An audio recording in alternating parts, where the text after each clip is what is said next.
दोस्तों आज के इस मॉडर्न दौर में जब भी दुनिया के अंदर कोई बड़ी जंग लड़ी जाती है, तो वह एक नहीं बल्कि 3 अलग-अलग लेवल पर लड़ी जाती है। इन 3 अलग-अलग लेवल्स में से जो सबसे निचला और पहला लेवल होता है, वहाँ पर तो वही जंग लड़ी जा रही होती है जो हमको अपनी आँखों से भी नज़र आती है।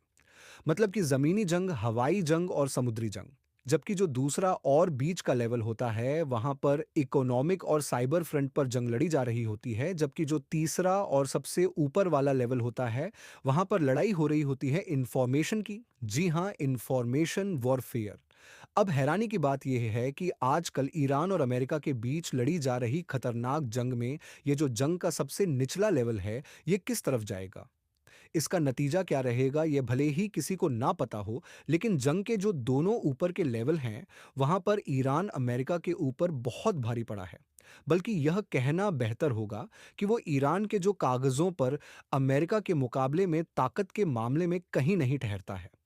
उसने ऊपर के दोनों ही लेवल्स पर अमेरिका को बुरी मात दी है। सबसे पहले अगर इंफॉर्मेशन वॉरफेयर की ही बात कर लें, तो जंग के बिल्कुल पहले ही दिन से ईरान ने मीडिया के फ्रंट पर इस जंग को जिस तरह से लड़ा है, उसने दुनिया के बड़े-बड़े एक्सपर्ट्स को भी हैरान करके रख दिया है। उनके बड़े-बड़े लीडर्स के मीडिया को दिए गए बयान हो, उनके सोशल मीडिया अकाउंट्स हो, इवन उनकी जो एम्बेसीज़ के भी सोशल मीडिया अकाउंट्स हैं, ये जिस तरीके से रिप्लाई कर रहे हैं, जिस तरीके से एक्टिव रहते हैं, वो इस जंग में बड़ा किरदार अदा कर रहा है। यही वजह है कि अब ये लिखा जा रहा है कि ईरान ने जिस तरीके से मीडिया फ्रंट पर जंग की है, इसको अगले कई दशकों तक स्टडी किया जाएगा, ताकि दुनिया की बाकी ताकतें भी बिल्कुल इसी चीज़ को अपने दुश्मन के खिलाफ इस्तेमाल कर सकें। अब अगर नीचे आ दूसरे लेवल पर मौजूद यह जो इकोनॉमिक और साइबर वॉरफेयर है, इसमें से सबसे पहले इकोनॉमिक फ्रंट की बात करें, तो इसके बारे में तो हम सभी ही जानते हैं कि ईरान ने सबसे बड़ा हथियार स्टेट ऑफ हॉर्मोज़ को बनाया है, जबकि जो दूसरी चीज़ है, जो इकोनॉमिक वॉरफेयर में अहम किरदार अदा कर रही है, वो दरअसल हथियारों की कीमतों में बड़ा फ़र्क है। और इन दोनों ही फैक्टर्स के बारे में आप अच्छी तरह से जानते होंगे। जंग के बिल्कुल शुरुआत से ही अलग-अलग एक्सपर्ट्स की ज़बानें सुनते आए होंगे और इकोनॉमिक फ्रंट के यही 2 फैक्टर्स भी हैं कि जो हर दूसरे दिन डोनाल्ड ट्रंप को एक नया ट्वीट करने पर मजबूर करते हैं, जिसमें वह गालियों के साथ ईरान को सीज़ फायर कर लेने की धमकी दे रहे होते हैं। अब आखिर में नंबर आता है साइबर वॉरफेयर का, जहां पर ईरान ने इस जंग में सबसे ज़्यादा हैरान किया है। वैसे आम तौर पर यही देखा गया है कि वेस्टर्न मीडिया के जरिए से दुनिया को ईरान को लेकर यह मैसेज देने की कोशिश की जाती रही है कि ईरान तो एक पिछड़ा हुआ देश है, एक ऐसा पिछड़ा हुआ देश कि जिसको ऐसे मजहबी लोग चलाते हैं कि जिनका मॉडर्न एजुकेशन से या फिर एडवांस टेक्नोलॉजी से कोई लेना देना नहीं है। मगर इस जंग की वजह से अब दुनिया के बहुत सारे लोगों को पहली बार यह पता चल रहा है कि ईरान के हैकर्स दुनिया के सबसे खतरनाक हैकर्स में गिने जाते हैं साइबर वॉरफेयर में। ईरान की जो रैंक है वह पूरी दुनिया में टॉप 5 में आती है। जी हाँ, खुद ईरानियन मिलिट्री के दावे के मुताबिक तो वो आज अमेरिका, चाइना और रशिया के बाद दुनिया की चौथी सबसे बड़ी ताकत है साइबर वॉरफेयर में। जबकि अगर ईरान के दावे के अलावा बाकी दुनिया पर भी नज़र डाल ली जाए, तो बाकी सारे लोग भी इनको चौथी या फिर पाँचवीं ही पोज़ीशन देते हैं, जिसका मतलब ये है कि वाक़ई ईरान साइबर वॉरफेयर में हद से ज़्यादा ताकतवर है। वैसे आज यह जो ईरान के हैकर्स पूरी दुनिया के अंदर इतने ज़्यादा ताकतवर और ख़तरनाक समझे जाते हैं, इसके पीछे भी एक बड़ी ही दिलचस्प कहानी है। दरअसल हुआ यह था कि 2009 और 10 के आसपास में इजराइल और अमेरिका ने मिलकर ईरान की जो एक न्यूक्लियर फैसिलिटी थी उसके अंदर मौजूद जितने भी कंप्यूटर डिवाइसेस या बाकी टेक्निकल इक्विपमेंट्स थे, उनके अंदर एक ऐसी खास चीज डाल दी थी, या आप यह कह सकते हैं कि खुफिया तौर पर एक वायरस डाल दिया था, जिसकी वजह से पल भर के अंदर ही इनकी पूरी की पूरी न्यूक्लियर फैसिलिटी तबाह हो गई थी। मतलब फिजिकली तो सब कुछ सलामत था, लेकिन टेक्निकली देखा जाए तो 1 सेकंड के अंदर पूरी की पूरी फैसिलिटी ही डेड हो चुकी थी।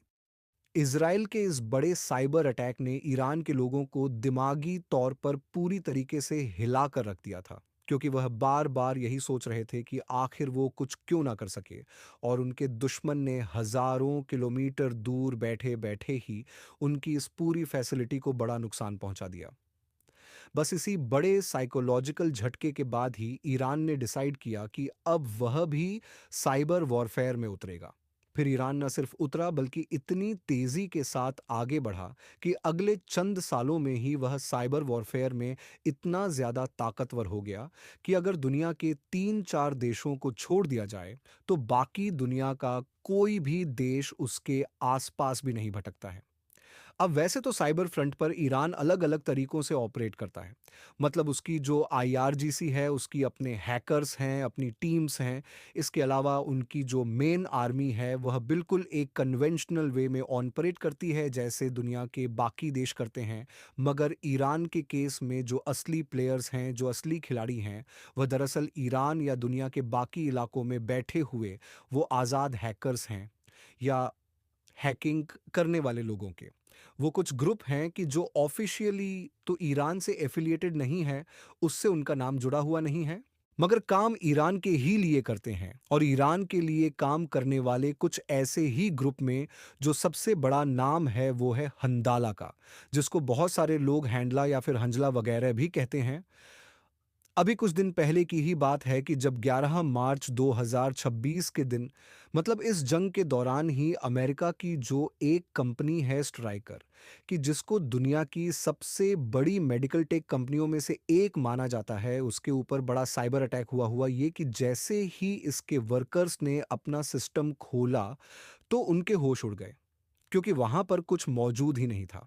देखते ही देखते लगभग 80 सिस्टम्स का डाटा पूरी तरीके से उड़ चुका था। इवन वो लोग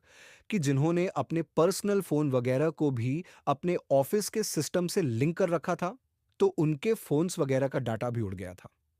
किसी भी डिवाइस में कुछ भी नहीं बचा था, स्क्रीन पर सिर्फ एक ही चीज नजर आ रही थी और वो एक लोगो था कि जिस पर लिखा हुआ था हंदला, मतलब कि इस ग्रुप का नाम इसके बाद कुछ दिन गुजरे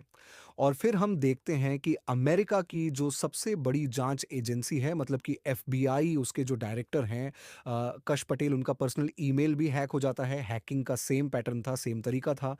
और फिर कुछ वक्त के साथ ही कश पटेल की जो कुछ पर्सनल चीज़ें थी, इवन तस्वीरें और सीवी वगैरह, वो भी इंटरनेट पर घूमने लगी और साथ में एक मैसेज घूम रहा था जिस पर लिखा हुआ था कि यह तो बस अभी शुरुआत है। अब हंदला की और भी एक्टिविटीज पर नजर डालने से पहले आप यह जान लीजिए कि इसका मतलब क्या है और इनका यह जो लोगो है इसका क्या मतलब है। तो दोस्तों, इस ग्रुप का यह जो नाम है या फिर इसका यह जो लोगो भी है, ये दोनों ही चीजें एक कैरेक्टर से इंस्पायर हैं जिसको एक मशहूर फिलिस्तीनी कार्टूनिस्ट नाजी औल अली की तरफ से बनाया गया था।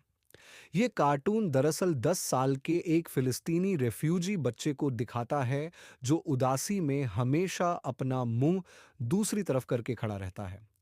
ये उस दौर में ही पूरी दुनिया के अंदर काफ़ी मशहूर हुआ था और अगली कई दहाइयों के लिए दुनिया भर में फ़िलिस्तीनी जो रेफ्यूजीज़ हैं उनका सिंबल बन गया था। और फिर आगे चलकर यहीं से ही इस नाम को और इस कार्टून को एक ऐसे ग्रुप ने अपना लिया कि जो ईरान के लिए काम करता है। मतलब कि हनला ग्रुप अभी कुछ दिन पहले ही जब अमेरिका की स्ट्राइकर कंपनी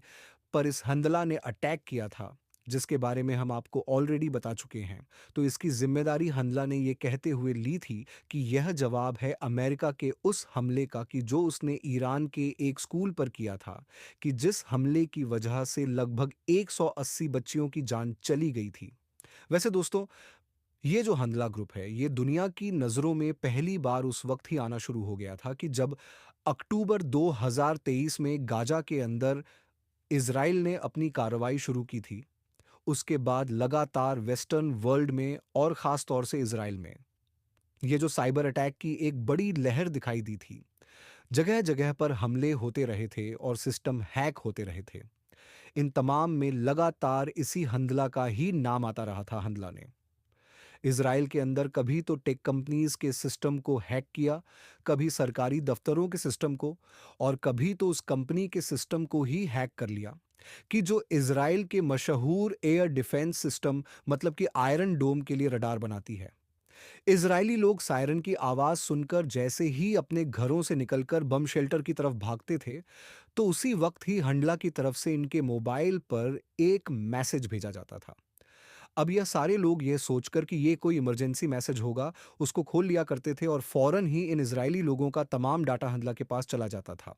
इतना ही नहीं, हंदला ने तो इजराइल के बड़े-बड़े लीडर्स की खुफिया तस्वीरें भी लीक करनी शुरू की, जिन लीडर्स में एक नाम बेनी गेंट्स का भी था, जो इजराइल के पूर्व डिप्टी प्राइम मिनिस्टर हैं। इतना ही नहीं, हल्ला की तरफ से एक बार 30 के करीब ऐसी तस्वीरें जारी की गई कि जिनके बारे में दावा किया गया कि ये इजराइल की न्यूक्लियर रिसर्च सेंटर की तस्वीरें दी की तस्वीरें हैं। साथ ही में कुछ स्क्रीनशॉट्स भी थे कि जिनमें ऐसे लोगों के नाम थे कि जिनको लेकर हंदला का दावा था कि ये वो साइंटिस्ट हैं कि जो इजराइल की न्यूक्लियर फैसिलिटी में काम करते हैं। तो किस्सा मुख्तसर ये है कि अक्टूबर 2023 के बाद अचानक से हंदला ने इजराइल के ऊपर साइबर अटैक करने शुरू किए थे और लगातार इन अटैक का सिलसिला जारी रहा।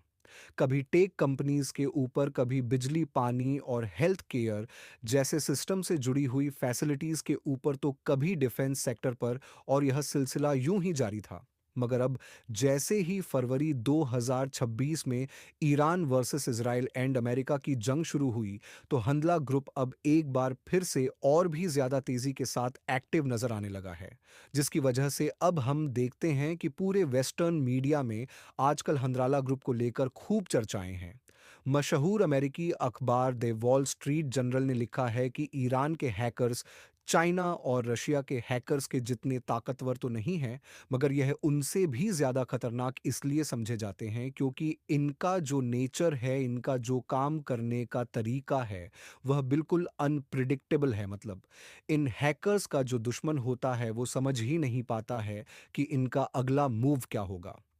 और यह उस मूव को कैसे अंजाम देंगे। और यही वो चीज़ है कि जो हंधला जैसे ईरानियन ग्रुप को पूरी ही दुनिया में सबसे खतरनाक बनाती है। तो दोस्तों, इसी के साथ आज की अपनी वीडियो को भी हम यहीं पर ख़त्म करते हैं। वीडियो अगर इन्फॉर्मेटिव लगी हो तो लाइक करने के साथ साथ दोस्तों के साथ ज़रूर शेयर करें, और ऐसे ही नॉलेजेबल और हिस्टोरिकल वीडियोस हमेशा देखने के लिए हमारे इस चैनल को सब्सक्राइब करने के साथ साथ बेल आइकन को ज़रूर प्रेस ने